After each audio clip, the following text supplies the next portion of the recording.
नमस्कार, बहुत स्वागत है आप सभी का BS टीवी में। आपके साथ मैं हूं संयम जैन।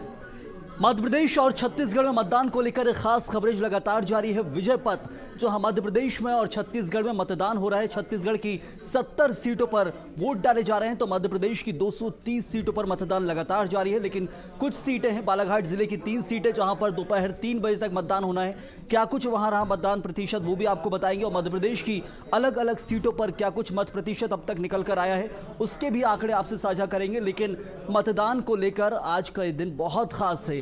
लोकतंत्र का महापर्व है और ख़ास त्यौहार है लोकतंत्र का, तो ऐसे में अपने मताधिकार का प्रयोग करें, मतदान केंद्र पहुंचें और मताधिकार का प्रयोग करें। और नहीं किया है तो शाम 6 बजे तक कुछ सीटों पर मतदान जारी है, वहां पहुंचकर अपने एक मत का प्रयोग ज़रूर करें। और चलिए इस वक्त आपको बताते हैं जहां बलौदाबाजार कसडोल में वोटिंग के दौरान महिला की मौत की खबर निकल कर आई है। वोट देने लाइन में खड़ी थी महिला, हार्ट अटैक आने से मौत की आशंका जाहिर की जा रही है। कसडोल थाने का ये मामला है। तो बलौदाबाजार से ये खास खबर आपको बता रहे हैं जहां बलौदाबाजार के कसडोल में वोटिंग के दौरान एक महिला की मृत्यु हो गई है। वोट देने के लिए लाइन में ये महिला खड़ी थी, लेकिन हार्ट अटैक आने से मौत की आशंका जाहिर की जा रही है। बलौदाबाजार के कसडोल थाना क्षेत्र का ये मामला है। लगातार लोग मतदान के लिए पहुंच रहे हैं, लेकिन कुछ जो घटनाएं निकलकर सामने आ रही वो भी हम आपसे साझा कर रहे हैं। और बलौदाबाजार की एक बेहद दर्दनाक खबर है जहां एक महिला की मृत्यु हो गई है।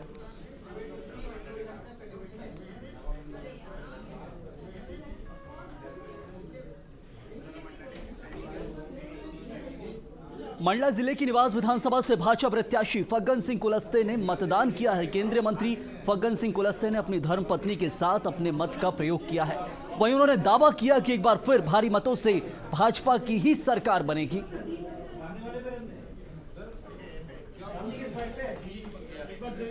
का जो रुझान है, आज मैं सुबह से ही कुछ मतदान केंद्रों में जाना हुआ, बड़ी संख्या में महिलाओं की भागीदारी और लाइन लगा करके कतारबद्ध होकर के अपने मत का उपयोग कर रहे हैं। मैंने भी और मेरी श्रीमती जी भी मत का उपयोग अभी किया है।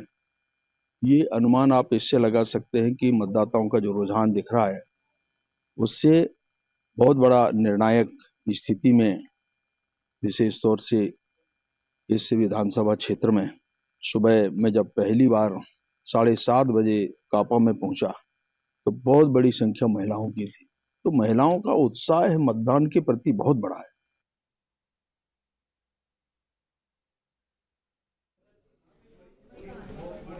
तो मंडला जिले के निवास में जहां फग्गन सिंह कुलस्ते मतदान करने पहुंचे अपने परिवार के साथ, और निवास सीट से ही वो प्रत्याशी भी बनाए गए हैं, केंद्रीय मंत्री हैं। और इस बार आपने देखा कैसे विधानसभा चुनाव में भारतीय जनता पार्टी ने 3 केंद्रीय मंत्री, कुल मिलाकर 7 सांसदों को, एक राष्ट्रीय महासचिव को मैदान में उतारा है। पूरा आर पार का मुकाबला है, टक्कर का ये मुकाबला है।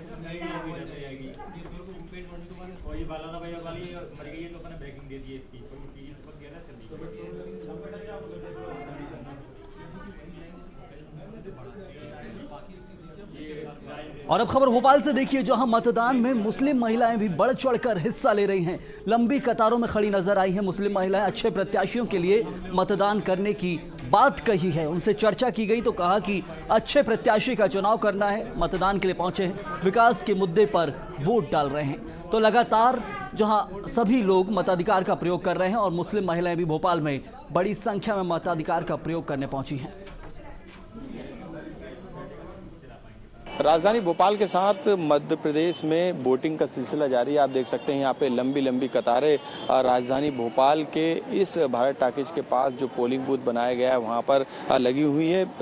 आप देख सकते हैं यहाँ पे मुस्लिम महिलाओं की भी कतार लंबी लगी हुई है। तमाम मुद्दे दिमाग में होंगे जिनको लेके यहाँ पर जो है ये महिलाएं आई। कुछ महिलाओं से बात करेंगे। ये बताइए कि यहाँ पे आप वोट डालने आए हैं तो क्या कहेंगे, क्योंकि महिलाओं के लिए योजनाएं भी, तमाम वादे कांग्रेस बीजेपी करती है। हम और भी बात कर लेते हैं। आप वोट डालने आए हैं जी, क्या कहेंगे, क्योंकि लोकतंत्र का बड़ा पर्व है, आप लोग का अहम जिम्मेदारी है। और जी जी जी जी अब हम तो यही चाहेंगे जो भी आए अच्छा आए, महिलाओं के लिए विकास करे, क्योंकि हमें तो अभी विडो पेंशन मिलती 600 रुपये, हमें तो लाडली का तो कोई लाभ ही नहीं हुआ है और मिलना चाहिए। बिल्कुल। कुछ मैं आपसे बात करूँगा, किस तरीके से चुनाव को देखती हैं, क्योंकि काफी मुद्दे थे इस बार। आप बताएंगे, आप कुछ बोलना चाहेंगे? किस तरीके के मुद्दे इस बार देखते हैं चुनाव में, और क्योंकि आपका अधिकार है, आप लोग वोट नहीं डालेंगे तो सरकारें कैसे बनेंगी? ये वोट तो डालते हैं, हम 10 साल डालते हैं वोट तो। क्या दिमाग में क्या चल रहा है, किस तरीके के मुद्दे रहेंगे इस बार के? तो महिलाओं के लिए भी तमाम बीजेपी हो, कांग्रेस हो, तमाम दावे कर रहे हैं। हाँ ये तो ठीक है, हम तो भाई अच्छा इंसान सोचता है कि साहब अच्छा ही हो बस।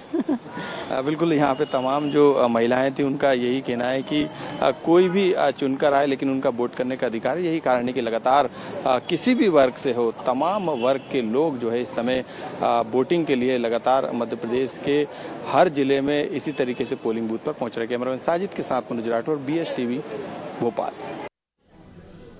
तो लगातार मतदान का सिलसिला जारी है और इसको लेकर एक खास चर्चा भी हम आपको बताते हैं, खास चर्चा रखी गई है, उस पर चर्चा भी करेंगे। हमारे साथ सीधा हमारे editor in chief Praveen Dubey ji मौजूद हैं, उन्हीं के पास आपको ले चलते हैं। शुक्रिया संयम। तो सबसे पहले जो मेहमान हमारे साथ अभी तक जुड़ गए उनका मैं तारुफ करा दूं। शरद जी तो है ही हमारे साथ लगातार, BSTV के स्टेट एडिटर, और दुर्गेश केसवानी हमारे साथ बीजेपी के विद्वान ऊर्जावान प्रवक्ता हैं, वो साथ में जुड़ गए। बाकी आप सूरत हाल जो है वो देख ही रहे हैं अभी तक किस तरह का वोटिंग का ट्रेंड है। एक बार दुर्गेश जी से समझ लेते हैं। दुर्गेश जी, वोट अगर मान लीजिए इसी रफ्तार से पड़ता रहा, ठीक ठाक परसेंटेज गया, तो क्या उम्मीद करते हो आपके पक्ष में? देखिए, निश्चित रूप से जो वोटिंग परसेंटेज है वो हमारे ही पक्ष में है। जनता जो हम जन कल्याण के काम लेके आए थे, हमारी प्रदेश की जन कल्याण की योजना है, हमारी केंद्र की जन कल्याण की योजना है, और हमारा देवतुल्य कार्यकर्ता जो परिश्रम की पराकाष्ठा करता है, निश्चित रूप से जो वोटिंग परसेंटेज, घर घर पर्ची पहुंचाने का काम, उनसे सबसे संपर्क करने का काम, सतत उनसे उनके दुख में, उनके दर्द में, उनके तकलीफ में खड़े रहने का काम हमारा कार्यकर्ता करता है, और यही ताकत है। अगर आप वोटिंग परसेंटेज बढ़ा हुआ देख रहे हैं प्रवीण जी, तो निश्चित रूप से वह भाजपा के पक्ष में है, और जिस तरह से हमारी जन कल्याण की योजनाओं को जनता सराह रही है, आशीर्वाद दे रही है, लाड़ दे रही है, दुलार दे रही है, वो निश्चित रूप से भाजपा के पक्ष में है।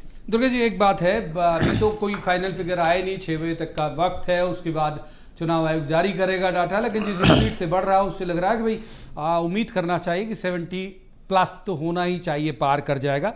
पुराने जो आंकड़े बता रहे हैं कि भाई 2003 से अगर मैं कहूँ 67.25%, 69.78%, फिर 2013 72.13%, यानी इसमें बिल्कुल कंप्लीट मेजॉरिटी के साथ आपकी गवर्नमेंट बनी। लेकिन जैसे ही 75.63 हुआ, वो हम दर्शकों को बता दें कि सबसे ज़्यादा जो वोटिंग परसेंटेज है वो पिछले बार के ही चुनाव में, यानी 2018 के चुनाव में हुआ था, और बीजेपी को मुश्किल हो गई थी। तो दुर्गेश जी, बढ़ा मान लो तो मुश्किल तो नहीं हो जाएगी इस बार? देखिए, आप वोटिंग परसेंटेज बढ़ा हुआ मान रहे हैं, तो उस समय भी हमें जनता ने मत प्रतिशत हमें ज़्यादा दिया था। सीटों की गिनती से हम 2-4 सीटें कम थे, पर जनता निश्चित रूप से वो गलती दोहराना नहीं चाहेगी, क्योंकि जिस तरह से कमलनाथ के 15 महीने का शासन था, हम आपके चैनलों पर प्रवीण जी उसी सड़क, पानी, बिजली के लिए ही जद्दोजहद करते हुए दिखे, और जनता भी इस चीज़ को जान गई कि ये सरकार जो कमलनाथ की थी वो सिर्फ और सिर्फ झूठ बोलकर, छल कर कर, कपट कर कर, धोखा देकर आई थी, और जनता के हितों का काम नहीं कर पाई। कर्ज माफ़ी उनकी प्राथमिकता थी, सरकार बनते से ही आईफा अवार्ड उनकी प्राथमिकता हो गई।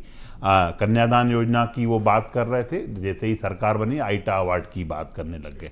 जब प्राथमिकताएं बदल जाती हैं ना, और कमलनाथ जी के तो ब्रह्मवचन ही थे ये, पहले वाक्य यही थे कि हमारे पास फंड्स की कमी है। वो कमलनाथ जी सतत जानते थे कि फंड्स की कमी है, वो उन्होंने, पर हमने जो 20 सालों में सरकार चलाई, एक बार भी ओवरड्राफ्ट नहीं हुए हम कभी भी। हम जनता के सतत हित के काम करते आए। अगर हमारे पास फंड्स की कमी होती तो ये लाडली बहना जैसी योजना आप देखेंगे, 1,32,00,000 बहनें इस योजना से लाभान्वित हुई हैं, और निश्चित रूप से मैं अभी आपके यहाँ पे जो कतारें देख रहा हूँ बहनों की, वह निश्चित रूप से अपने भैया शिवराज जी को अपना आशीर्वाद प्रदान करती हुई दिख रही हैं। एक बार शरद जी को इन कर लेते हैं। तो ये लाडली बहना की भी भीड़ दिख रही है, और बहुत सारे पुरुषों की भी भीड़ दिख रही है। शरद जी, तो ये नाराज जीजा हैं या लाडली खुश बहना है, क्या ये तो तय होगा 3 तारीख को। लेकिन लग रहा है आपको कि एजेंडा दोनों पार्टियां पहुंचाने में सफल हो गई, अपना अपना एजेंडा वोटर तक? देखिए, इसी को पढ़ पाना सर थोड़ा सा मुश्किल हो रहा है कि क्या वाकई में ऐसा ही है जैसे दावे कर रहे हैं दुर्गेश जी। कांग्रेस के भी जो सहयोगी हैं, कुछ देर पहले हमारे साथ जुड़े हुए थे, उन्होंने भी इसी तरीके के दावे किए कि क्योंकि आमतौर पर जो ट्रेंड माना जाता है, वो ट्रेंड तो यही माना जाता है कि अगर वोट प्रतिशत बढ़ता है किसी भी चुनाव में, वो विधानसभा का हो या लोकसभा का हो, तो फिर वो ये माना जाता है कि जो मौजूदा सरकार है उसके अगेंस्ट में जाता है। लेकिन जैसा कि आपने कहा भी कि जो ट्रेंड है पिछले, अगर हम 2-3 विधानसभा चुनाव का देखें, तो पहली बार जब 2003 में सरकार बनी बीजेपी की, उस वक्त में कांग्रेस की सरकार जाने के बाद की मैं बात कर रहा हूँ, तो उसमें 60, उससे पहले यानी कि 1998 में 60% वोटिंग प्रतिशत रहा था। लेकिन जब चेंज हुआ तो चेंज होने में 67% होगा, यानी कि 7% ज़्यादा जो वोटिंग है वो हुई थी। तो यानी कि बल्क में अगर ज़्यादा वोटिंग परसेंटेज है तो फिर ये मानना चाहिए कि वो निश्चित तौर पर परिवर्तन या जो मौजूदा गवर्नमेंट है, जो भी जिस पार्टी की हो, उस वक्त में कांग्रेस की थी, तो उसको नुकसान हुआ। और अगर ऐसा होता है, अभी तो सिर्फ अनुमान है, तो फिर ये आंकलन के आधार पर कह सकते हैं कि नुकसान हो सकता है जो सिटिंग गवर्नमेंट है या जो सत्ताधारी पार्टी है उसको। लेकिन फिर उसके बाद की अगर हम ट्रेंड देखें, जैसा आप कह भी रहे थे कि 67 के बाद फिर 13 में भी 8 में चुनाव हुए, फिर बीजेपी की सरकार बनी, तो वोटिंग परसेंटेज जो बढ़ा ज़रूर, लेकिन सिर्फ 2% के आसपास था। इसके बाद भी फिर ऐसे ही हुआ। 2013 में जब चुनाव हुए तब भी जो परसेंटेज बढ़ा तो वो भी 2-2.5% के आसपास ही है, 69.78 से 72.13% हुआ। उसके बाद 18 की हम बात करें, जो पिछला विधानसभा का चुनाव था, हालांकि किसी भी पार्टी को मैंडेट नहीं मिला, लेकिन जो परसेंटेज है वो भी करीबन 3%, 2.5% ही कहें, क्योंकि 72.13 और 75.63 जो परसेंटेज है वो रहा था। तो 2-3% अगर वोटिंग प्रतिशत बढ़ता है तो फिर उसका रिजल्ट क्या होगा, इसमें तो फिर वही मुहावरा काम करेगा कि ऊंट किस करवट बैठेगा। इसके लिए 3 दिसंबर का इंतज़ार करना पड़ेगा। लेकिन अगर ये वोटिंग प्रतिशत 75% पिछली बार का था, उससे 5% से भी ज़्यादा जाता है, यानी कि 80% जिसकी संभावना अभी के परसेंटेज को देखते हुए तो कम लगती है उसके 80 तक पहुँचने के लिए, तो फिर ये आकलन हो सकता है कि हाँ ये जो है निगेटिव है। लेकिन अभी तक जो वोटिंग परसेंटेज है उस हिसाब से ऐसा नहीं लगता कि ये परसेंटेज 80 को भी क्रॉस करेगा। दुर्गेश जी, एक सवाल मैं जरूर आपके पास लेके जाना चाहूँगा कि किस मुद्दे पे सवार था ये चुनाव, मतलब कौन सा एक ऐसा मुद्दा था जो आपको लगता है कि पूरा वोट आज जो भी पड़ रहा हो, आपके पक्ष में पड़ रहा हो, खिलाफ में पड़ रहा हो, या जो भी कर रहा हो, कौन से मुद्दे पे चल रहा था? केवल लाडली बहना? नहीं, देखिए, हम तो विकास के मुद्दे पर जनता के बीच में थे। माननीय मोदी जी का मूल मंत्र सबका साथ, सबका विकास और सबके विश्वास को लेकर हम जनता के बीच में थे। हमारी जो ताकत थी प्रवीण जी, वो हमारी प्रदेश की जन कल्याण की योजना है, केंद्र की जन कल्याण की योजना है और हमारा देवतुल्य कार्यकर्ता। और प्रदेश की जनता ने 2018 में के बाद जो कांग्रेस के 15 महीने की सरकार थी, उन्होंने देखा कि कमलनाथ जी ने धड़ाधड़ योजनाएं बंद करने का काम किया। तीरदर्शन योजना बंद, दीनदयाल रसोई योजना बंद, अनेक जो जन कल्याण के काम थे वो बंद करने का काम किया। इसलिए जो आप ये वोट परसेंटेज बढ़ा हुआ देख रहे हैं ना, जनता चाहती है कि इस बार कांग्रेस की दुकान को बंद कर दें। और निश्चित रूप से जो ये मत प्रतिशत ज़्यादा दिख रहा है आपको, वो इसीलिए दिख रहा है क्योंकि प्रदेश की जनता जन कल्याण चाहती है, उनके हितों के काम चाहती है। उनके लिए जो आदमी 24/7 365 दिन 5 साल खड़ा रहे, जनता वह चाहती है। और जनता ने तो आपदा विपदा के समय पे, जिस समय पे उनके खुद के लोग छोड़ के चले गए थे, उस समय हमारे मुख्यमंत्री, हमारे गृह मंत्री, हमारे अन्य नेतागण उनके साथ पीपी किट पहनकर ढांढस बंधाने का काम भी हमारे नेताओं ने किया। तो जनता निश्चित रूप से वह देखती है कि जो हमारे साथ हमेशा सतत खड़ा हुआ है, हमारी तकलीफ में खड़ा हुआ है, हम जनता उसी को आशीर्वाद देती है। और ये आशीर्वाद रूपी मत आप देखेंगे जिस तरह से जनता हमें दे रही है। जब हम 3 दिसंबर को आपके समक्ष बैठेंगे तो निश्चित रूप से आपको मिठाइयाँ खिलाते हुए भूपेन जी, ये दुर्गेश जी का दावा है 3 दिसंबर को मिठाई खिलाएंगे। ये जो भीड़ आपको दिख रही है वोटर्स की, ये भीड़ बीजेपी के लिए जा रही है। सुन पा रहे हैं भूपेन जी आप मुझे?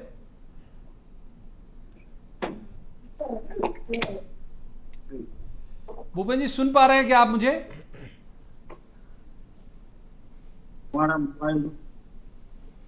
संभवतः कुछ तकनीकी दिक्कत है। जब वो कनेक्ट हो जाएंगे तो पीसीआर के साथियों से हम कहेंगे कि एक बार प्रयास करें, क्या तकनीकी दिक्कत है।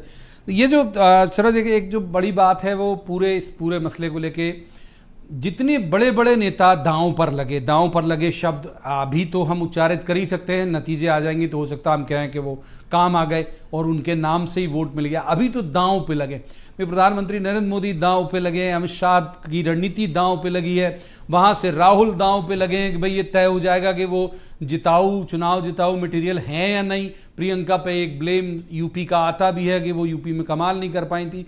तो आपको लगता है कि लोकल लीडरशिप के अलावा ये भी इनका भी एक तरह से मार्कशीट आएगी इलेक्शन के बाद? बिल्कुल आएगी, इसमें कोई दो राय नहीं है।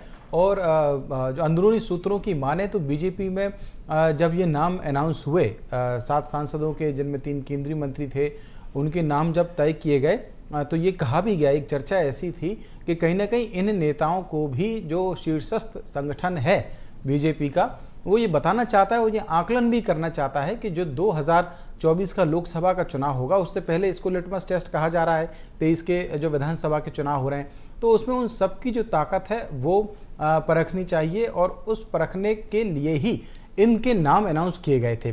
जहाँ यहाँ कहा तो ये भी गया कि जो जिन नेताओं के नाम तय किए गए वो पूरी तरीके से इस लिहाज से तैयार नहीं थे कि उनको विधानसभा का चुनाव लड़ना पड़ सकता है इतने बड़े बड़े ओहदों पे पहुंचने के बाद। लेकिन फिर भी पार्टी ने फैसला किया, क्योंकि बीजेपी में ये कहा जाता है कि संगठन के तौर पर अगर कोई फैसला होता है तो फिर उसको मानना ही पड़ता है। नीचे के जो कार्यकर्ता हैं उनको लेकर जो मानते हैं वो फाइट करते हैं, और जो नहीं मानते हैं कुछ बागी भी हो जाते हैं। इस बार कई ऐसे बागी भी हुए और कई सीटें ऐसी हैं जिनमें त्रिकोणीय मुकाबला देखने को मिल रहा है। भूपेन जी जुड़ गए, एक बार भूपेन जी के पास चल सकते हैं। भूपेन जी, अभी आप कनेक्ट नहीं हो पाए थे, मैं एक सवाल लेके आपके पास गया। दुर्गेश जी का कहना है कि जो भीड़ उमड़ रही है ये पूरी, ये सब लाडली बहना है और शिवराज भैया के लिए ही का शुक्रिया अदा करने आ रही है पोलिंग बूथ पर, क्या कहेंगे आप?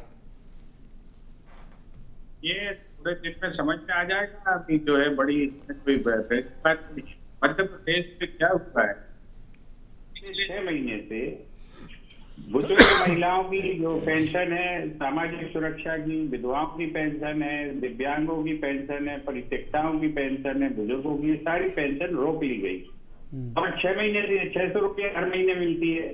तो एक घर में अगर एक बुजुर्ग है तो 3600 रुपए उसके रोक कर जो है ये लाडली बहना के नाम पर इसको 1200 रुपए 1250 रुपए दे दिए, ये पहले 1000 रुपए दे दिए। तो सास का पैसा रोक के या माँ का पैसा रोक के ये जो है बहू के हाथ में पकड़ाया गया है।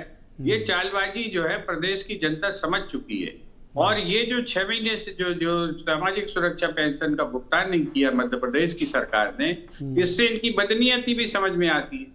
आप देखेंगे पूरे प्रदेश भर में करोड़ों रुपए के पोस्टर लगाए गए हैं। 450 रुपए में गैस का सिलेंडर, नीचे लिखा है लाल अक्षरों में इस बार। ये इस बार क्या होता है? इस बार होती है बेईमानी कि आप जो है लोगों को लूटना और ठगना चाहते हैं कि इस बार हम सिलेंडर दे देंगे, वोट डलते ही जो है वापस स्कीम फिट बाहर हो जाएगी। ये जो जिन लोगों की इतनी बदनीयत है जिनकी सरकार में, तो वो जो ये भीड़ देख रहे हैं, ये भीड़ इस आक्रोश की है। ये सासें भी आ रही हैं वोट डालने के लिए, अकेली बहुएं नहीं आ रही, उनके जो है ससुर भी आ रहे हैं वोट डालने के लिए, उनके भाई भी आ रहे हैं वोट डालने के लिए, और वो सब देख रहे हैं। मतलब आपके मुताबिक ये लाडली बहना नहीं, नाराज जीजा है ये? बिल्कुल बिल्कुल, नाराज जीजा, नाराज सास, नाराज अम्मा। एक बार ग्वालियर का रुख कर लेते हैं। ग्वालियर पावर सेंटर भी है, था भी, है भी, रहेगा भी शायद। प्रहलाद हमारे सहयोगी वहां पर है। प्रहलाद, क्या सूरत हाल ग्वालियर चंबल इलाके में, क्या ताजा अपडेट?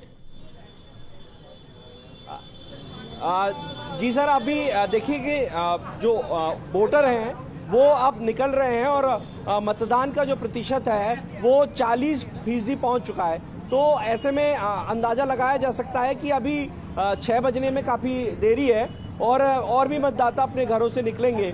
लेकिन फिलहाल अगर बात करें तो कुछ मतदाता मेरे साथ मौजूद हैं, उनसे जान लेते हैं उन्होंने क्या सोचकर, क्या विचार करके वोट डाला है। वोट डाला है आप? जी हाँ, वोट डाला है साहब। क्या सोचकर वोट डाला? क्षेत्र के विकास को लेकर जो एक चेहरा है प्रवीण पाठक जी के रूप में, इस वजह से हमने विकास को वोट दिया है, न कि किसी व्यक्ति विशेष को। वोट दीजिए। जी, आपने कहाँ वोट किया? हमने बीजेपी को वोट दिया है। बीजेपी को वोट इसलिए दिया है कि हमारी सोच ये बनती है, अगर बीजेपी की सरकार बनती है तो कहीं ना कहीं हमारे ज्योतिरादित्य सिंधिया जी के हाथ मजबूत होंगे, और हाथ मजबूत होंगे तो हम समझते हैं ग्वालियर का विकास तो हो जाएगा। कई वर्षों से ग्वालियर का विकास नहीं हो पाया है। जी, आप बताइए वोट कहाँ की? देखिए, मुझे ऐसा लगता है कि 15 साल हमने बीजेपी की सरकार को देखा, वही वादे, वही सब बातें। अब हमें लगता है कि हमें बदलाव करना चाहिए। जी, आप बताइए, वोट डाल दिया? वो तो डाल दिया है। क्या सोचकर वोट डाला? वोट हमने विकास के लिए डाला है, और जैसे दिवाली का त्योहार मनाते हैं वैसे हम लोकतंत्र का महापर्व मनाने के लिए वोट डालने आए हैं। जी, विकास तो दोनों पार्टी कराएंगी, ऐसा कुछ नहीं है। आएंगे प्रहलाद, बहुत शुक्रिया आपका, और भी आप नजर बनाए रखिएगा, कुछ अपडेट होगा तो आएंगे। एक बार दुर्गेश जी का रुख कर लेते हैं। दुर्गेश जी, ग्वालियर चंबल वो कह रहे हैं कि भाई सिंधिया जी को तो वोट डाल के आए, कुछ लोग कह रहे हैं कि सिंधिया जी मतलब विकास उनके मुताबिक, तो वो इलाका पिछली बार आपके साथ उतने अच्छे से नहीं था। विंध्य को छोड़ दे, मतलब विंध्य बहुत तमाम लाजवाब तरीके से आपके साथ था, नहीं तो महाकौशल भी निराश कर रहा था, ग्वालियर चंबल भी निराश कर रहा था। इस बार तैयारी करी ना पूरी? देखिए, निश्चित रूप से मैं अभी कुछ दिन पहले ही आपके चैनल पे डिबेट पर था प्रवीण जी, तब भी मैंने भूपेंद्र जी से कहा था कि कहीं किसी को कोई दिक्कत आ रही है तो आप मुझे सूचित करें। अगर किसी को पैसे का लाभ नहीं मिल रहा है, किसी को किसी योजना का लाभ नहीं मिल रहा है, तो आप मुझे बताइए। पर वो आज निश्चित रूप से आपके चैनल पर एक नाराज फूफुआ की भूमिका निभा रहे हैं और वो नाराजगी व्यक्त करते नजर आ रहे हैं। ऐसा कहीं कुछ नहीं है। प्रदेश के हित के लिए, सब सर्वांगीण हित के लिए हमारी सरकार ने काम किया है। चंबल और ग्वालियर में निश्चित रूप से प्रहलाद जी, अभी मैं कुछ दिन पहले ग्वालियर में भी था, उनसे भी लंबी चर्चा हुई थी, और जिस तरह से हम एक्सपेक्ट कर रहे थे, जो बातें कर रहे थे, निश्चित रूप से धीरे धीरे शने शने जब हम आगे बढ़ेंगे तो वोटिंग परसेंट निश्चित रूप से उसमें भी सुधार आएगा, क्योंकि वहाँ की जनता भी चाहती है, जो पूर्व में उनने कांग्रेस पर भरोसा कर जो गलती की थी वो दोहराना नहीं चाहती है। इस बार हम निश्चित रूप से ग्वालियर चंबल भी अच्छा प्रदर्शन कर रहे हैं, महाकौशल भी अच्छा कर रहे हैं, क्योंकि महाकौशल में जब जन आशीर्वाद यात्रा थी, मैंने लगभग सभी जगह पे प्रेस कॉन्फ्रेंस करने का काम किया था, तो जो वहाँ से जो इनपुट्स आ रहे थे वो सब पॉजिटिव थे। जन आशीर्वाद यात्रा के माध्यम से जो जनता ने हमें आशीर्वाद देने का काम किया है, वह निश्चित रूप से अब आप देखेंगे जिस तरह से भीड़ दिख रही है, वह निश्चित रूप से भाजपा को आशीर्वाद देने की लग रही। और निश्चित ही मालवा और निमाड़ बेल्ट की भी अगर हम बात करेंगे तो वहाँ पे जो हमारा पूर्व में जो प्रदर्शन था 33 से बढ़कर हम लगभग 50 तक जाएंगे। माननीय कैलाश जी भी उस दिन आपके चैनल पर थे, उन्होंने भी इस बात को दोहराया कि हम 50 से 55 इस बार मालवा में जा रहे हैं, और निश्चित रूप से हम इस बार जो हमारी जो विक्ट्री रहेगी वो लैंडस्लाइड विक्ट्री रहेगी, और आप देखेंगे जनता विक्ट्री रहेगी ज्यादा। भूपेंद्र जी के पास एक ब्रेकिंग आ रही है, हम अपने सहयोगी संयम के पास चलेंगे, कुछ एक खबर उनके पास से बताइए। संयम, ओवर टू यू। प्रवीण जी, और इस वक्त दर्शकों को एक बड़ी खबर बता देते हैं। नक्सल प्रभावित 6 विधानसभाओं में 3 बजे मतदान खत्म हो गया है, जहां बालाघाट जिले की 3 विधानसभाएं बहियर, लांजी और परसवाड़ा विधानसभा सीट पर मतदान खत्म हो गया है, तो वहीं मंडला जिले की कुछ मतदान केंद्र और डिंडोरी जिले के कुछ मतदान केंद्रों पर 3 बजे तक मतदान खत्म कर दिया गया है। मंडला जिले के बिछिया और मंडला विधानसभा सीट के कुछ मतदान केंद्र हैं, तो डिंडोरी जिले के कुछ मतदान केंद्र हैं जहां 3 बजे तक मतदान केंद्र रखा गया था। संवेदनशील विधानसभा सीट होने के कारण कुछ मतदान केंद्रों पर 3 बजे तक का समय दिया गया था। मतदान का क्या कुछ प्रतिशत है वो भी आपको बताते हैं। वैयर विधानसभा सीट पर जहां 59.01% वोटिंग हुई है, तो लांजी विधानसभा सीट पर 56.19% मतदान हुआ है। वहीं परसवाड़ा विधानसभा सीट पर सबसे ज्यादा मतदान देखा गया, अभी तक 60.88% मतदान हुआ है, तो बिछिया विधानसभा सीट पर 48.27% मतदान हुआ है। और मंडला जिले के कुछ मतदान केंद्रों पर जो मत प्रतिशत निकल कर आया है, 44.15% वोटिंग हुई है, तो वहीं डिंडोरी जिले के कुछ मतदान केंद्रों पर जो मत प्रतिशत अब तक निकल कर आया है, 51.49% मतदान हुआ है। तो मत प्रतिशत आपको बता रहे हैं, जहां बालाघाट जिले की 3 विधानसभा सीटों पर दोपहर 3 बजे तक का समय दिया गया था। संवेदनशील सीट थी और नक्सल प्रभावित इलाका है, इस कारण से दोपहर 3 बजे तक का समय रखा गया था। वहीं मंडला और डिंडोरी जिले की कुछ मतदान केंद्रों पर दोपहर 3 बजे तक का समय दिया गया था, और बाकी मतदान केंद्रों पर मतदान लगातार जारी है। और खास चर्चा लगातार जारी है, सीधे आपको ले चलते हैं हमारे editor in chief Praveen Dubey ji के पास। शुक्रिया संयम। तो ये वो जो संयम जिन सीटों का बता रहे थे, ये वो सीटें हैं जिन्हें चिन्हित करके रखा था चुनाव आयोग ने कि ये नक्सल प्रभावित हो सकते हैं। डिंडोरी में यदि आप 51.49% देख रहे हैं, तो ये फिगर पूरे जिले का नहीं है, बल्कि उन पोलिंग बूथ का है जो चिन्हित थे कि थोड़े नक्सलाइट इफेक्टेड हो सकते हैं, जहां 3 बजे पोलिंग खत्म हो गई हुई। बहरहाल एक बार भूपेंद्र जी का रुख कर लेते हैं। भूपेंद्र जी, इनके पास तो जो चर्चा में जाने से पहले जो मैं बोल रहा था कि इनके पास कई सारे ऑर्गेनाइजेशन हैं, फ्रंटियर, जो पहुंच जाते हैं, इनकी बात को वहां तक पहुंचाते होंगे, कार्यकर्ताओं तक, नीचे तक, आम लोगों तक। आपके लोग शुरू से कहते रहे कि हमारा चुनाव जनता लड़ रही है, तो अभी वोटर निकालने का काम भी जनता ही कर रही होगी, या फिर अपने लोग सक्रिय हैं, लोगों को ला के पोलिंग बूथ तक ला रहे हैं? देखिए, अभी तो मैं खुद ही आ रहा हूँ, पोलिंग बूथ से लौट रहा हूँ, और भारतीय जनता पार्टी क्या कर रही है, ये सारी चीजें जो है ये भी जनता के बीच में आना चाहिए। बूथ नंबर 163 पर मैं अभी गया था, वहां पर इन्होंने जो है एक सेपरेट सूची बना रखी है 50 लोगों की, कि वो 50 लोगों की सूची को इन्हें शिफ्टिंग में डाल रखा है। जो मतदाता सूची है उसमें उनका नाम है, अगर वह व्यक्ति शिफ्ट हो गया है तो उसका नाम डिलीटेड में आना चाहिए, उस पर डिलीटेड की सील लगी होना चाहिए। अगर वो मान लीजिए उसको एप्लीकेशन उसकी होना चाहिए, अगर किसी ने शिकायत की है तो शिकायत होना चाहिए। लेकिन ऐसा कुछ भी नहीं है वहां पर, ना उसे डिलीट किया गया है, लेकिन मतदान करने से उन्हें रोका जा रहा था और एक फॉर्म उनसे भरवाया गया, जो फॉर्म सामान्यतः जो है चैलेंज वोट के लिए भरवाया जाता है। इस तरह के हथकंडे अपनाकर ये लोगों की वोट जो है डिस्टर्ब करने का काम भारतीय जनता पार्टी बीएलओस के माध्यम से कर रही है। मैं इनकी एफआईआर भी करूंगा ऐसे बीएलओस की। मैंने आपको कहानी इसलिए सुनाई कि मैं स्वयं इसका भुक्तभोगी। ना तो मेरा नाम वोटिंग लिस्ट से कटा है, लेकिन उसमें वो कह रहे हैं कि साहब शिफ्टिंग में आपका नाम है। शिफ्टिंग की कोई जो है अधिकृत सूचना नहीं है। एक अलग से शीट बनाकर 50 नाम उन्होंने, उनके मैंने सबके फोटोग्राफ्स ले लिए। और इलेक्शन कमीशन किस तरह से ये चुनाव करा रहा है, किस तरह के हथकंडे अपना रहा है, ये इसकी पोल में अभी खोलूंगा आपके सामने। लेकिन मैं आपसे कहना चाहता हूं कि अभी 15 साल तक हमारी सरकार में सिंधिया जी केंद्रीय मंत्री रहे और लोग कह रहे हैं कि सिंधिया जी के हाथ मजबूत करने से विकास होगा। तो इसका मतलब 15 साल कांग्रेस के साथ रह के वो विकास नहीं कर पाए, 4 साल बीजेपी के साथ रह के विकास नहीं कर पाए, तो विकास के कब बुढ़ापे में करेंगे? और वहां की जनता को क्या, ये जो झूठे झांसे की जो राजनीति है, ये जो झूठ बोलने की राजनीति है, जनता को भटकाने गुमराह करने की राजनीति है, ये उसके खेल है। मामा की गारंटी फेल हो गई तो अब जो है नाना जी खड़े हो गए कि मेरी गारंटी है। तो आपकी गारंटी क्या 15 लाख मिल गए क्या लोगों को? आपकी गारंटी से 2 करोड़ लोगों को रोजगार मिल गया क्या? हर साल देने वाले थे मामा जी, 10 लाख लोगों को हर साल रोजगार देने वाले थे, लेकिन भटक तो रहे हैं करोड़ों लोग।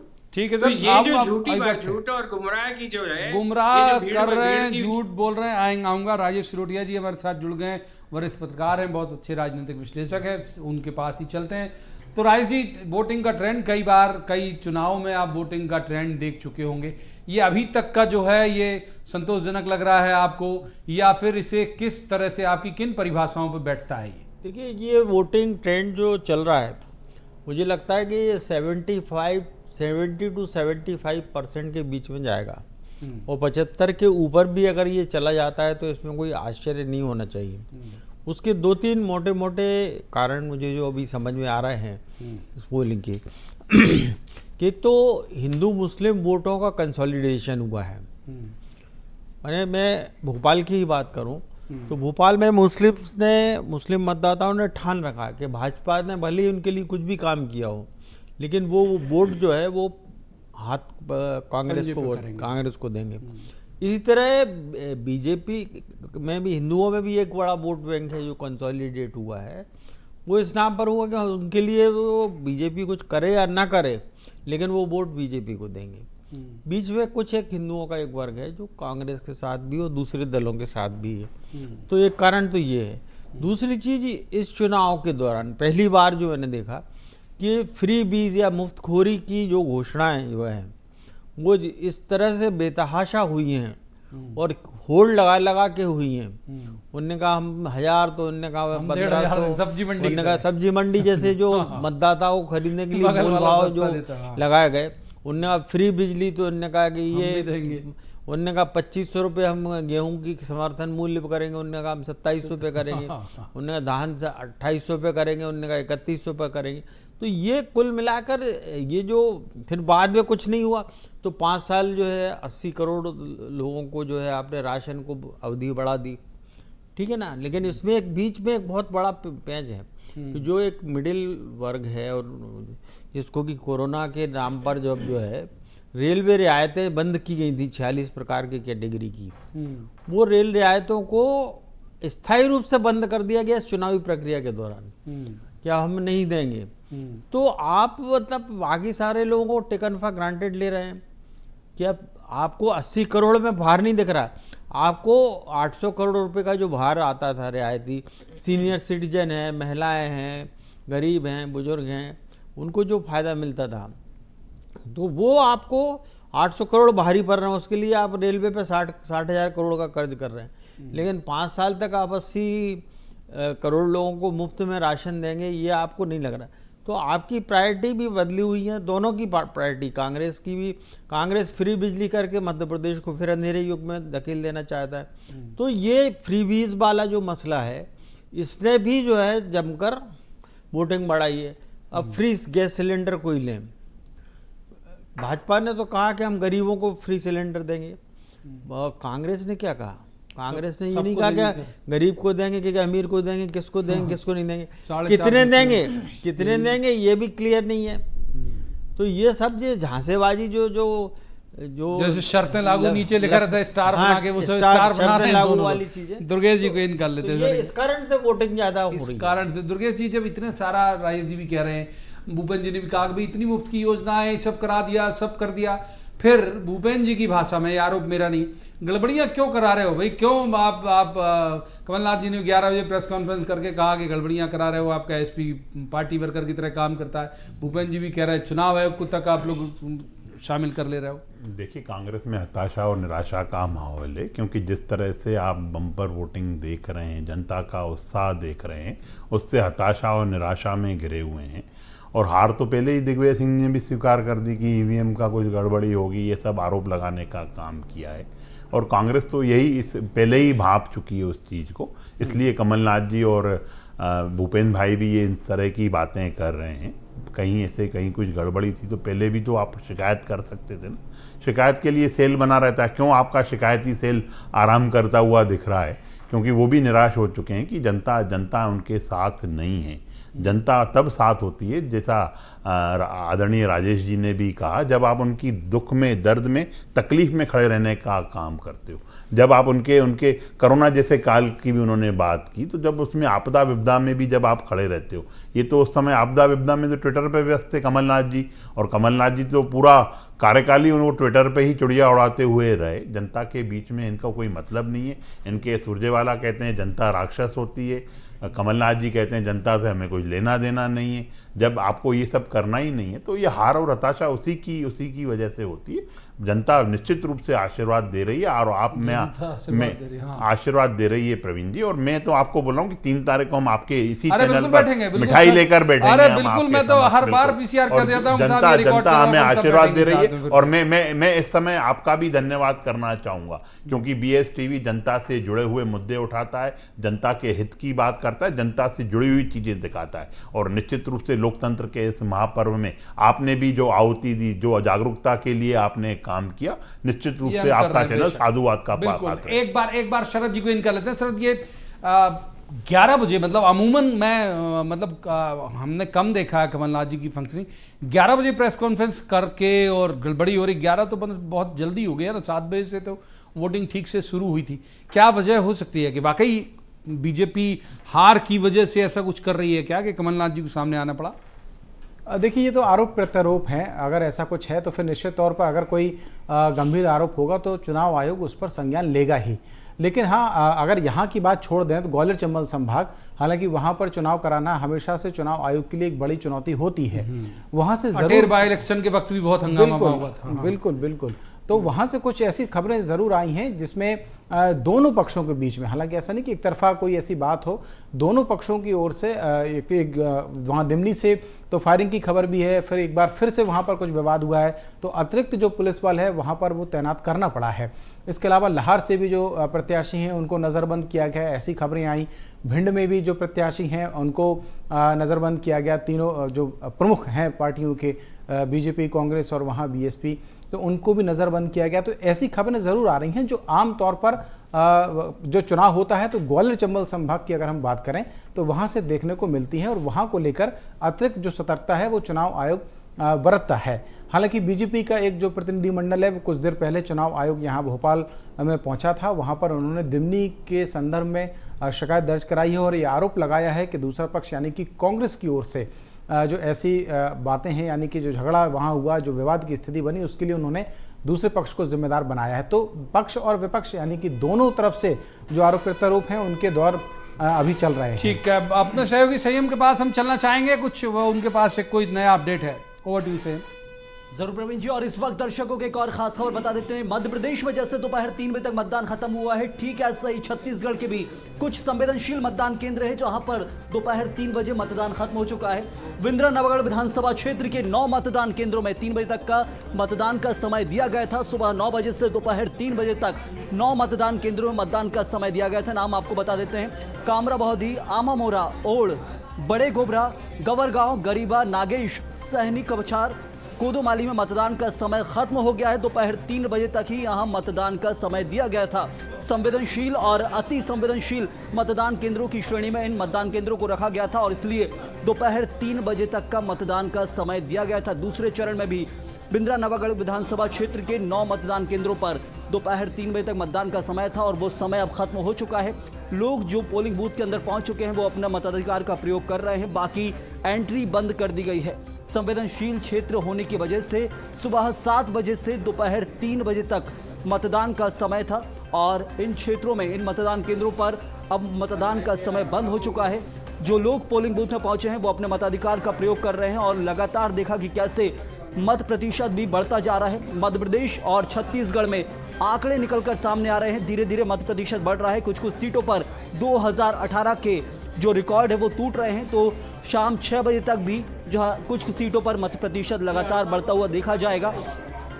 लेकिन दोपहर 3 बजे तक कुछ सीटों पर जो मतदान का समय था वो अब हो चुका है पूरा और विस्तार से भी जानकारी लेंगे। हमारे साथ हमारे संवाददाता शिखर देवांगन जुड़े हैं। शिखर, संवेदनशील और अति संवेदनशील सीटें और बिंद्रा नवागढ़ विधानसभा की 9 मतदान केंद्रों पर मत का जो समय था वो खत्म हो गया है। देखिए, दूसरे चरण को लेकर मतदान हो रहा है।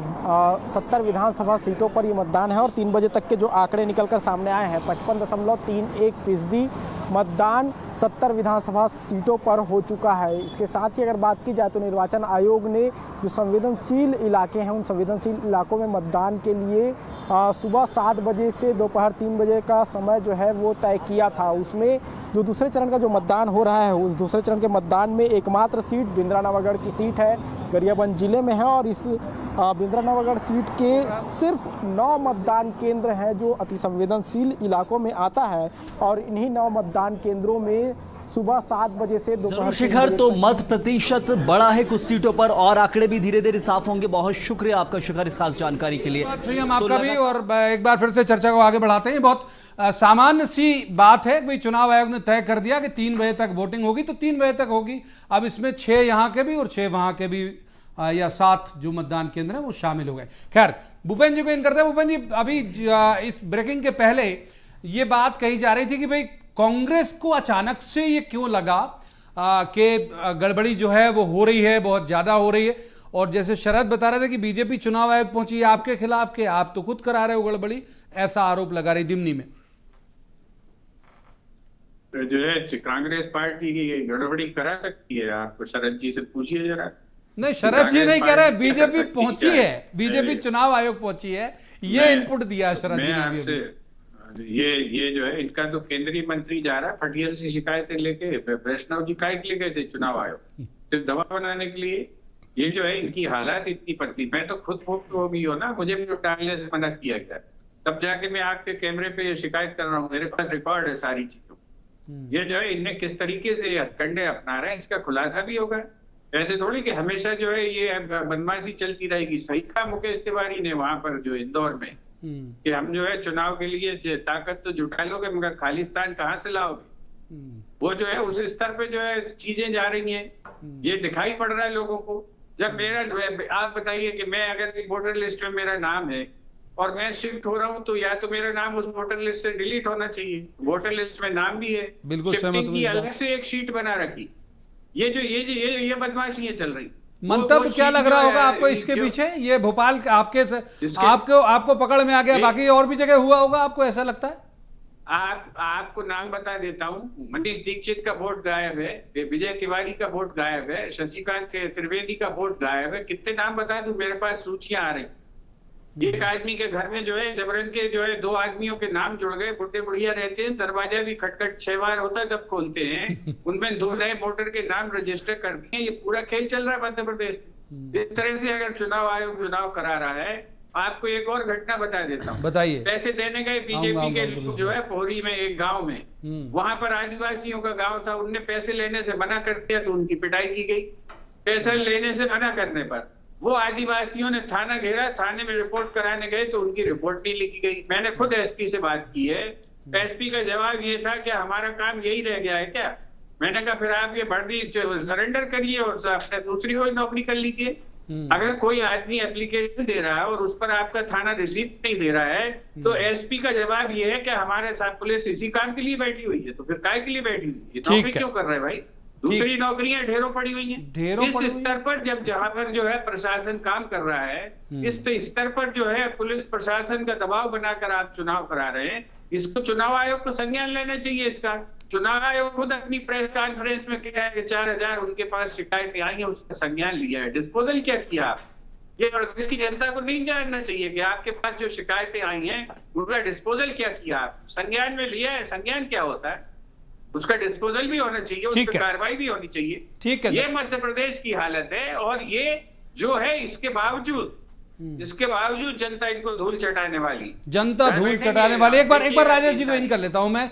राजेश सिरोठिया जी हमारे साथ हैं, वरिष्ठ पत्रकार हैं। राजेश जी, हम लगभग अपने हर उस गैर राजनीतिक पैनलिस्ट से जरूर ये सवाल कर रहे हैं, सीनियर जर्नलिस्ट से, कि इस बार जो इलेक्शन है आपको लगता है किसी एक मुद्दे पर हुआ होगा, कोई एक मुद्दा वोटर के मन में भाया होगा, इनका या इनका या इनका या इनका, या फिर पहले से वोटर ने मन बना लिया था कि करना क्या है? नहीं, मैंने आपको पहले ही कहा, देखिए मध्य प्रदेश की राजनीति की जो फितरत या मिजाज जो है वो उत्तर प्रदेश और बिहार से अलग थी। जो 3 क्राइटेरिया टिकट के या चुनाव लड़ने के बड़ी पार्टियों के प्रत्याशियों के हुआ करते थे, एक जनबल आधारित, एक धनबल आधारित और एक बाहुबल आधारित। तो मध्य प्रदेश में धनबल और बाहुबल की भी तो शुरुआत काफ़ी पहले से हो गई है, लेकिन उसका उतना विकृत रूप जो इस बार देखने को मिला है वो पहले नहीं देखा था, नंबर 1 चीज़। दूसरी चीज़ ये है कि धनबल और बाहुबल के नाम पर जो जनबल, या मान लीजिए कि प्रवीण दुबे जी बहुत अच्छे जनता के बीच में इनकी पैठ है और बहुत अच्छा योग्यता रखते हैं, तो ये पैमाना नहीं है आपके टिकट पाने का। आप पहले पार्टी क्या करती थी, खुद पैसा देती थी खर्च करने को, दुबे जी के पास में पैसे नहीं है लेकिन आपकी जनता के बीच में स्वीकार्यता है, आप जाइए। अब तो ये पूछते कि आप हमें क्या दे रहे हैं और उसके बाद में आप खर्च कितना करेंगे। तो ये चीज़ जो है, ये भी महामारी जो है, जो बिहार और यूपी की महामारी थी, ये मध्य प्रदेश में आके इस चुनाव में मैंने फैलती देखी। और इससे दोनों ही दल कोई अछूते नहीं है, कांग्रेस और भाजपा, दोनों ही जगहों पर से शिकायतें आई कि उन्होंने पैसे देकर चुनाव किए हैं। बात दोनों पार्टियां सर्वे की करती रही, लेकिन सर्वे की जगह सर्वाओं के टिकट जो है फाइनल होते दिखे हमें।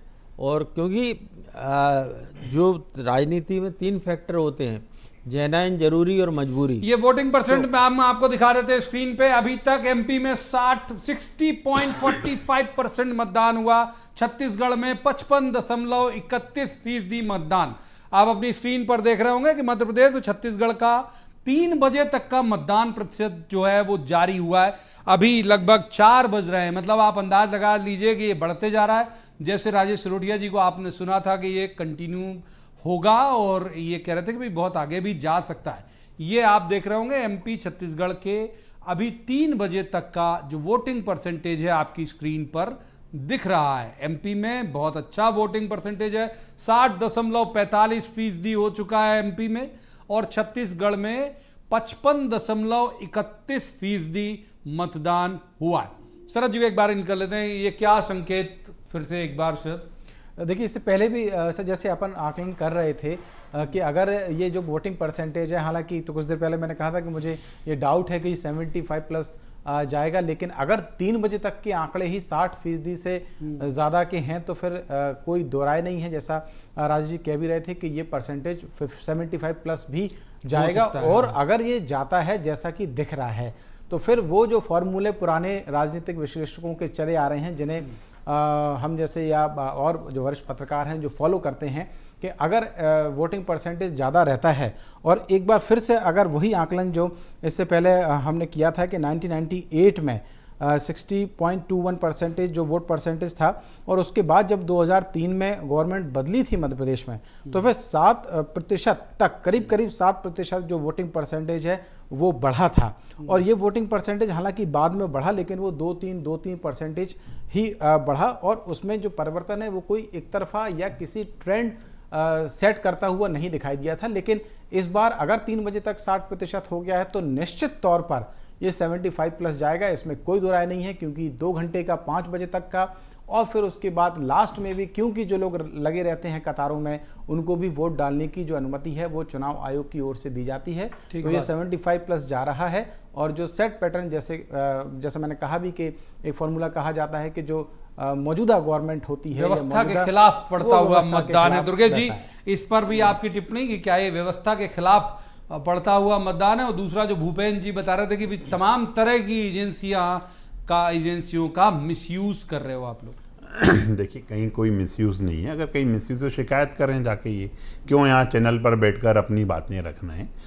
अगर कराएं ना, निश्चित रूप से ये गीदड़ भपकियां नहीं दें। और निश्चित रूप से चुनाव आयोग निष्पक्ष रूप से चुनाव करा रहा है। चुनाव आयोग आज आप जिस मत प्रतिशत की हम बात कर रहे हैं, तो मुझे लगता है कि चुनाव आयोग निश्चित रूप से सफल रहा है उस चीज में। मत प्रतिशत बढ़ना, जागरूकता बढ़ाना, इन सब चीजों को लेकर एक काम हुआ है। और जनता अपने मत का अधिकार, जो मत है उसका अधिकार, उसको लेकर वो वोट कर रही है, आशीर्वाद दे रही है। और मैं तो निश्चित रूप से उत्साहित हूँ। जो मतदान बढ़ रहा है प्रवीण जी, निश्चित रूप से वह हमारे पक्ष का मतदान बढ़ रहा है। क्योंकि हमने जन कल्याण के काम किए, हम सतत जनता के बीच रहे, हमने मध्य प्रदेश को विकसित प्रदेश करने का काम किया। और हम तो उत्साहित हैं। और हमारा जो विपक्षी दल है, हमारे जो भूपेंद्र भाई हैं, वो निराशा से घिरे हुए हैं, हताशा से घिरे हुए हैं। उनके चेहरे पे मुस्कुराहट नहीं दिख रही है बिल्कुल भी। आज तो मुस्कुराने का दिन है। जनता आशीर्वाद दे रही है, जनता अपना लाड़ दे रही है, अपना प्यार दे रही है, दुलार दे रही है। आपको तो निश्चित रूप से उसका स्वागत करना चाहिए। आप शिकायतों को लेकर, कमलनाथ जी 11 बजे बैठ गए, दिग्विजय सिंह जी ईवीएम पे रोने लेके बैठ गए, ये वोटिंग की बात कर रहे हैं। अरे पहले कहाँ गए थे जब ये सब चीजें होनी थी? जब कहीं दिक्कत थी तो तुरंत जाना चाहिए था आपको। आप चैनल पे बैठकर अपनी तुरंत पूछ लेते। भूपेंद्र जी मुस्कुराइए कि आप भोपाल में हैं। भाई, लखनऊ के लिए कहा जाता है ये, लेकिन मुस्कुराइए, आप भोपाल में हैं। भूपेंद्र जी सुन पा रहे हैं क्या? कुछ शायद तकनीकी दिक्कत है। एक बार राजेश जी को इन करते हैं। राजेश जी, इस बार का के उसमें हंसी मजाक तो चलिए ठीक है, बीच बीच में जरूरी भी है।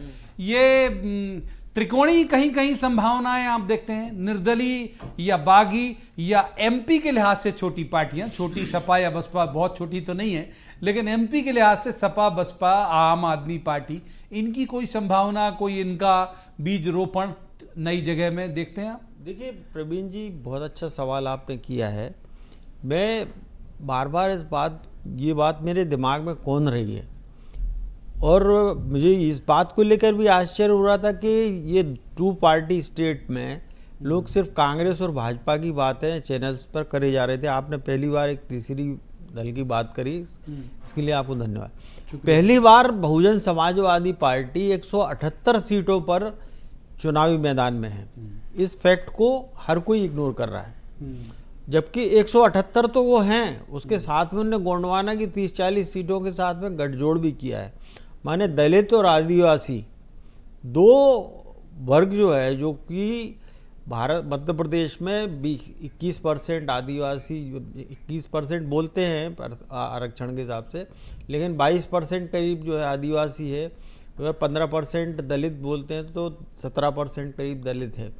तो 27 और 22, 39% वोट बैंक को के अपने पास होने का दावा करने वाले या दम्भ भरने वाली पार्टियां एकजुट होकर 100-200 सीटों पर लड़ रही हैं। कहीं सपा लड़ रही है। 39 बागी जो है कांग्रेस के हैं, 35 बागी बीजेपी के हैं, तो 66 जो है आम आदमी पार्टी के हैं, जिसमें कि 16 प्रत्याशी जो है वो कांग्रेस और भाजपा के बागी हैं। इनमें 11 बागी जो है भारतीय जनता पार्टी के हैं, 5 बागी जो है कांग्रेस के हैं, 4 को कांग्रेस ने मना लिया, 1 को बीजेपी ने मना लिया। लेकिन ये सब चीजें, इनमें से कितने जीत पाएंगे, कितने नहीं जीत पाएंगे, एक अलग क्वेश्चन है। कितना खेल खराब करेंगे, लेकिन वो खेल बिगाड़ेंगे अच्छा, एक आपने बसपा का जिक्र किया, एक उस जरूर रह जाते हैं उस विषय पे भी। मायावती ने जो एक खंडन भी जारी किया ट्वीट करके कि वो कह रही हैं कि वो ट्वीट मेरा नहीं, जिसमें वो वीडियो मेरा नहीं है, जिसमें एक वीडियो वायरल होने की बात कही जा रही थी कि मायावती के हवाले से बात कही जा रही थी कि भाई चाहे बीजेपी को जिता देना लेकिन कांग्रेस को वोट मत करना अगर बसपा नहीं जीत रही हो। तो मायावती ने खंडन किया कि ऐसा हो रहा है। तो कांग्रेस ये मान के चल रही कि इस बार बी टीम है बसपा बीजेपी की। देखिए, आपको मैं एक बहुत साफ साफ बात बता दूं कि मायावती की टीम जो है, मायावती जो जिन दलित वोटों का, मैं एक तरह से कहूं कि वो उसकी वो बन के बैठी हैं, मसीहा बन के बैठी हैं, हाँ। वो जाटव और अहिरवार समाज है। वो जाटव और अहिरवार समाज जो है वो उत्तर प्रदेश में एन ब्लॉक जो है भारतीय जनता पार्टी के साथ भी नहीं जाता, कांग्रेस के साथ भी नहीं जाता, वो बहुजन समाज पार्टी के साथ जाता है। उसके साथ में मायावती जो है सवर्णों को टिकट देकर उनका कॉम्बो बिठा के अपनी सीटों के आगे बढ़ाती हैं। मध्य प्रदेश में जो अहिरवार या जाटो समाज है उसकी पहली प्रायोरिटी बहुजन समाज पार्टी है और दूसरी प्रायोरिटी उसकी जो है कांग्रेस है। भारतीय जनता पार्टी के पास तो इक्के दुक्के ही जो है विधायक हैं जो कि अहिरवार या जाटो समाज से संबंधित करते हैं। तो ये जो है, ये गणित जो है निश्चित रूप से ये जो मायावती का खड़ा होना ये कांग्रेस को कहीं ना कहीं डैमेज करेगा। अब भूपेंद्र जी जुड़ गए, यही बात लेके जाते हैं। भूपेंद्र जी, बसपा कहीं से कुछ, हालांकि बहुत जल्दबाजी है अभी इस पर बात करना है तो नतीजों के वक्त करेंगे, लेकिन बसपा कहीं से कहीं तक नुकसान पहुंचाती हुई लग रही है क्या? ये राजेश सिरोठिया जी का भी आकलन है कि बसपा आपको नुकसान कर सकती है। देखिए, बीएसपी जब एंटी बीजेपी पार्टी के रूप में मध्य प्रदेश में चुनाव लड़ती थी, कोई पहली बार चुनाव नहीं लड़ी, तो उनका जो वोट परसेंटेज है, उनका वोट परसेंटेज तो जो है 7.9% से घट के जो है 2% पे आ गया। हाँ, है ना। तो ठीक है, अब दूसरी चीज आई सपा की, सपा का परसेंटेज 0.89 पर आ गया है। तो ये जो है, ये चैलेंज और ये थ्रेट जो है बीजेपी और कांग्रेस दोनों के सामने हमेशा से रहा है, लेकिन इसके बावजूद मध्य प्रदेश में बाइपोलर इलेक्शन है। इसमें कोई जो है कारण ही नहीं है कि इसके जो है इस पे दूसरी कोई विचार करने का। ये लगातार ये लोग जो है बहुत समय से ये प्रयास कर रहे हैं, लेकिन जनता ने इनको जो है अपना आशीर्वाद नहीं दिया है और ये इनका वोट बैंक जो है श्रिंक होता गया, बहुत ज्यादा से नीचे आया है। एक जमाने में उनकी 20 के आसपास भी सीटें थी, लेकिन कालांतर में जाके वो 2 पर सिमट गए, कहीं 1 पर सिमट गए। तो ये बड़ी चुनौती नहीं है। चुनौती आज ये है कि बीजेपी और कांग्रेस के बीच में जो खेल है, उस खेल में कौन आगे निकलता है। अभी जो है हमारे मित्र बातें कर रहे थे, दुर्गेश बाबू और हमारे पत्रकार साथी, ये आज सवाल जो है, ये जो पोलिंग परसेंटेज जा रहा है ऊपर, ये बहुत सी चीजें, उसमें बहुत से फैक्टर, इसमें निश्चित रूप से एक बहना भी फैक्टर हो सकता है, जैसा दुर्गेश जी को खुशी हो रही है, लेकिन इसमें नारी सम्मान भी एक फैक्टर है, इसमें 27% का आरक्षण भी एक फैक्टर है, इसमें जाति का जनगणना भी एक फैक्टर है, इसमें वंचित दलित वर्ग के ऊपर हुए अत्याचार भी एक फैक्टर है, संविधान को नुकसान पहुंचाने की भारतीय जनता पार्टी की जो बदनीयत है वो भी एक फैक्टर है।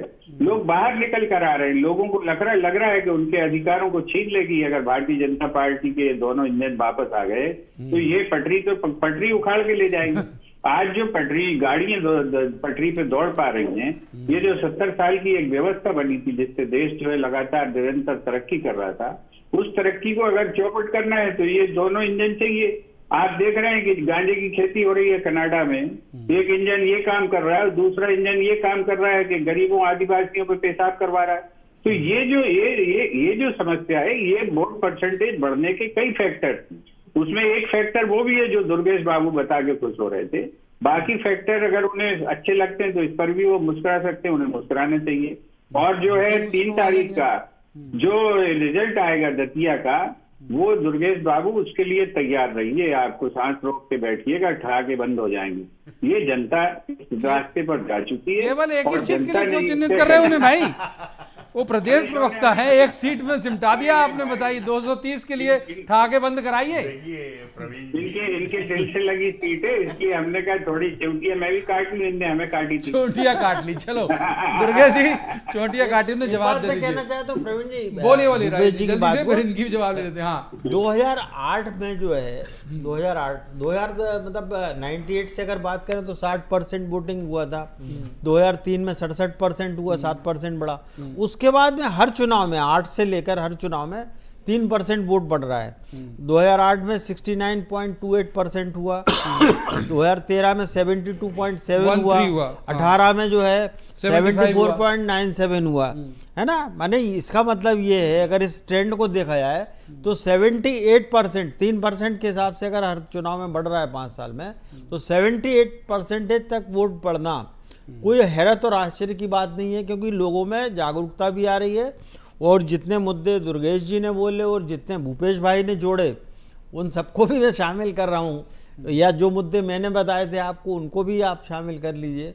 तो 78% तक वोट जाने में कोई वो नहीं है, लेकिन इसके ऊपर और जाता है 78% के ऊपर, तो फिर जो है दोनों ही राजनीतिक दलों को सोचना होगा कि ये वोट उनके पक्ष में किसके लिए जा रहा है। दुर्गेश जी, ये वो एक और ये वो कह रहे हैं, जो बात भूपेंद्र जी ने कही उसका जवाब भी दे दीजिए। उनमें ये भी कह रहे हैं कि भाई दोनों इंजन आ जाएंगे तो पटरी उखाड़ के ले जाएंगे। कई सारे आज तो बड़े मजाकिया लहजे में थे वो। देखिए, मुझे लग रहा है कि भूपेंद्र जी हताशा के दौर से गुजर रहे हैं, इसलिए उनको चुटकियां लेने का मन नहीं कर रहा था। पर मैं तो मुझे लगता था कि अगर वोटिंग परसेंट बढ़ रहा है तो निश्चित रूप से उत्साह होने वाली बात है, उत्साहित होने वाली बात है, क्योंकि जनता जागरूक हो रही है, जनता अपने अधिकार को पहचान रही है इसलिए। और भूपेंद्र जी एक बात कह रहे थे, तो निश्चित रूप से जो वोटिंग है वो कन्यादान योजना के लिए हो रहा है, जो वोट हो रहा है वो लाडली लक्ष्मी के लिए हो रहा है, जो वोट हो रहा है वो प्रदेश की जनता की खुशहाली के लिए हो रहा है। वो जो वोटिंग परसेंटेज बढ़ रहा है, मुझे लग रहा है जो हमारी तीर्थ दर्शन योजना है उसको लेकर जनता उत्साहित है, जो हमारी अन्य जन कल्याण की योजना है प्रदेश की उसको लेकर उत्साहित है। उज्ज्वला योजना के लिए वोट पड़ रहा है, ये वोट निश्चित रूप से उसके लिए भी पड़ रहा है जो माननीय प्रधानमंत्री जी ने स्वस्थ भारत मिशन के तहत शौचालय बनाने का काम किया। ये वोट उसलिए भी पड़ रहा है भूपेंद्र जी कि आयुष्मान जैसा इलाज मुफ्त 5 लाख रुपए का हमने देने का काम किया। तो इसके साथ साथ नहीं, वो भूपेंद्र जी शायद मेरे को लग रहा है कि वो वोटिंग परसेंटेज वो समझ नहीं पा रहे थे कि किस लिए बढ़ रहा है। और ये वोटिंग परसेंट एक सेकंड राजेश जी, ये वोटिंग परसेंट इसलिए भी बढ़ रहा है कि प्रदेश की 1,32 करोड़ लाडली बहना माननीय मुख्यमंत्री जी का धन्यवाद करने के लिए वो भीड़ लगा के, वो लाइन में लगा के खड़ी है कि मेरे भैया को आशीर्वाद देने के लिए। ये किसके लिए बढ़ रहा है ये वोटिंग परसेंटेज, 3 तारीख को पता लगेगा। वक्त इससे ज़्यादा चर्चा की इजाज़त देता नहीं। बहुत बहुत शुक्रिया सभी मेहमानों का इस चर्चा में शामिल होने के लिए। जो लोग अभी तक वोट करने नहीं निकले उनसे हम फिर से अपील करेंगे कि जाइए जरूर। यहाँ हम लोग चाहे जैसे उस बढ़ते हुए वोटिंग परसेंटेज को परिभाषित करें, लेकिन आप अपनी ड्यूटी जरूर पूरी करिए। मतदान आपका अधिकार है। आप देखते रहिए BSTV।